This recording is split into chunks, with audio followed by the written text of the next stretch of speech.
আজ না বাবা লোকনাথ ঠাকুরের পুজো। এবছর না আমি বাবা লোকনাথ ঠাকুরের পুজো করতে পারছি না, খুব মনটা খারাপ। কতদিন ধরে ঘরে পুজো বন্ধ। আমার দেওরের ঘরে, মানে কাকা শ্বশুরের ঘরে যে দেওর আছে, সেই দেওরের বউয়ে ছেলে হয়েছে। আমাদের বাড়িতে একজন সদস্য বেড়েছে, খুবই খুশির খবর। আমাদের পরিবার বড় হয়েছে, বাড়িতে একজন নতুন সদস্য এসেছে। আমি এখনও ওকে দেখতে যেতে পারিনি, খুব তাড়াতাড়ি যাব দেখতে। আর যেটা বলছিলাম, বাড়িতে পুজো বন্ধ। এই যে বাবা লোকনাথ পুজোও আমি আজ করতে পারছি না। এরকম কখনো হয়নি জানো যে আমি ঘরে পুজো করিনি। ব্রাহ্মণ দিয়ে বড় করে পুজো না করলেও ঘটে জলে নিজে একাই পুজো করি। 2 বছর আগে একটা পাথরের বাবা লোকনাথ ঠাকুরের মূর্তি কিনেছিলাম। এবছরটা আমার ঠাকুর শুকনো মুখেই বসে আছে। আমি ঠাকুর ঘরটার দিকে তাকাতেই পারি না। মনে হয় যেন ঠাকুর ঘরটা আমাকে দেখে খেতে আসছে। ঘর থেকে যেন আমার লক্ষ্মীশ্রী চলে গেছে। এই তো আর বেশি দিন নেই, 21 দিন হতে। আমার শ্বশুরবাড়িতে আবার 21 দিনে আতুর ওঠে। ছেলেদের ক্ষেত্রে 21 দিন আর মেয়েদের ক্ষেত্রে 1 মাস। আমার শ্বশুরবাড়িতে আবার যেদিন আতুর ওঠে সেদিন কি ষষ্ঠী পুজো হয়, যজ্ঞ হয়, তারপরে শান্তির জল দেওয়া হয়। এরপরে আতুর উঠে যায়, তারপরে নর্মাল যে জীবনযাপন সেটা করা যায়। হ্যাঁ, আমি এই জিনিসটা বুঝতে পারি না।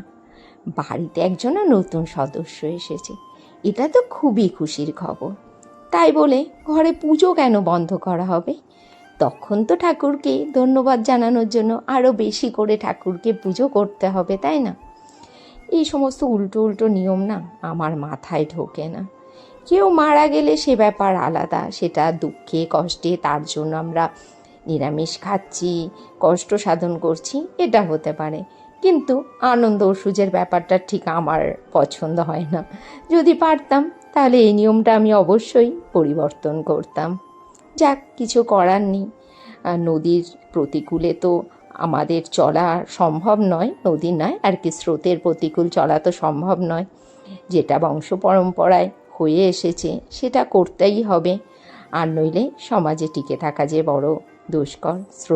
স্রোতের বিপরীতে কেউ কখনো চলতেই পারে না। না, তোমাদের সাথে কথা বলতে বলতে সকালে সব কাজকর্মগুলো হয়ে গেল। এখন কোথায় যাচ্ছি? সকাল সকাল বাজারে। কালই তো বলেছি যে ঘরে কিছুই বাজার নেই, আজকে বাজার না করলে আর কিছু খাওয়া দাওয়া হবে না। আর এই যে আমার সারথি আর আমি যাচ্ছি। ওকে পাঠানো যাবে না, ওকে পাঠালেও তো সব আকাম করবে বাজারে গিয়ে, তাই অগত্যা আমাকেই যেতে হচ্ছে। প্রচণ্ড গরম পড়েছে, বৃষ্টি যে কোথায় চলে গেছে কে জানে। আর এই রোদকে উপেক্ষা করেই চলে আসতে হলো বাজারে। ঘরে বাজার কিছুই নেই। এই দোকান থেকে মাছ নেব। মাছ নেওয়ার সময় একটা বিশাল মজা হয়েছে জানো, দাঁড়াও তোমাদেরকে বলছি। আগে মাছটা কিনে নিই।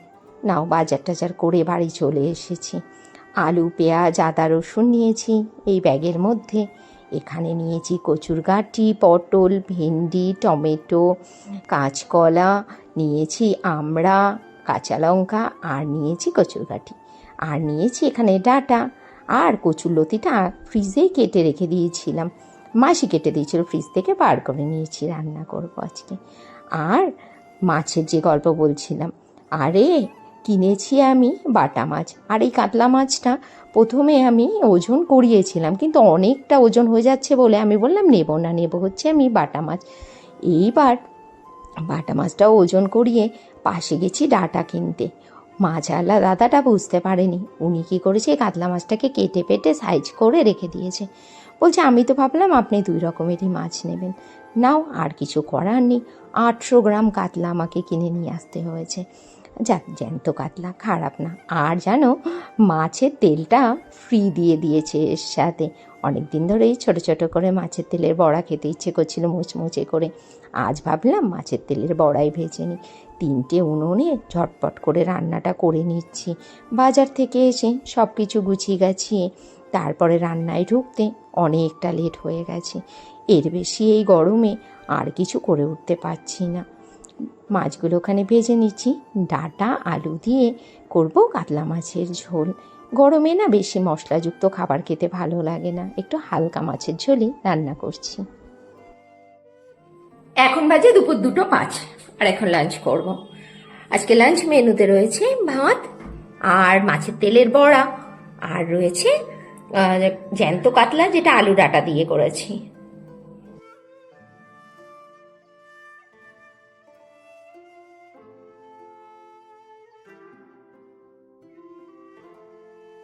রাত্রি 10:05। আর এ দেখো এখানে রয়েছে হচ্ছে লোকনাথ পুজোর প্রসাদ। আমি তো পুজো করতে পারিনি, আমাদের আনন্দ সুজ, আর এটাও ভাইয়ের বউ পাঠিয়েছে এই প্রসাদটা, এটা মাসি দিয়েছে। আর আম কেটে নিয়েছি, এই প্রসাদটা আমি খাবো। আর এদিকে তৈরি করে নিয়েছি রুটি, ছেলেমেয়ের জন্য করছি রুটি আর আলু ডিম ভাজা। এই যে আলুটা ভেজে নিচ্ছি, তারপর এখানে ডিম রয়েছে, ডিম ফাটিয়ে দিয়ে ভুজিয়া করে নেব। ভালোই লাগে খেতে আলু ডিম ভুজিয়া আর রুটি। চলো এই দিয়ে আজকে ডিনারটা সারবো, আর আজকের ব্লগটা এখানেই শেষ করছি। Tata, good night.